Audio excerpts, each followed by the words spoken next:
মেঘ বলতে আপত্তি কি? বেশ, বলতে পারি। ছাদের উপর মেঘ দাঁড়াতো ফুল পিসিমার বাড়ি। গ্রীষ্ম ছুটি চলছে তখন। তখন মানে কবে? আমার যদি 14, মেঘের 16-17 হবে। ছাদের থেকে হাতছানি দিত, ক্যারাম খেলবি আয়। সারা দুপুর কাহাতোকার ক্যারাম খেলা যায়। সেই জন্যই জোচ্চুরি হয়। হ্যাঁ, জোচ্চুরি হতো। আমার যদি 14, মেঘের 15-16 মতো। ঘুরিয়ে দিতে জানতো খেলা শক্ত খুঁটি পেলে। জায়গা মতো সরিয়ে নিত আঙুল দিয়ে ঠেলে। শুধু আঙুল, বোর্ডের ওপর লম্বা ফ্রকের ঝুল। ঝপাং ফেলে ঘটিয়ে দিত ঘুটির দিক ভুল। এখানে না ওখানে, এইটা না ওইটা।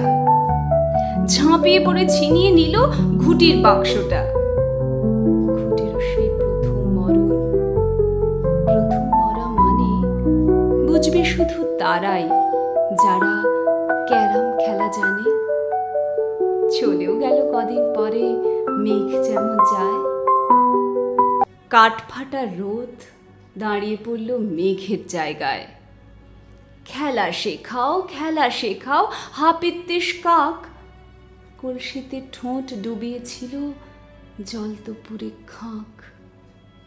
খাঁ খাওয়া সে কলসি আবার পরের বছর জলে ভরল কেমন তোমায়? দেখ, সেসব কি কেউ বলে? আত্মীয় হয়, আত্মীয় হয়। আত্মীয় না ছাই? সত্যি করে বলো এবার, সব জানতে চাই। 2-1 ক্লাসের বয়স বেশি।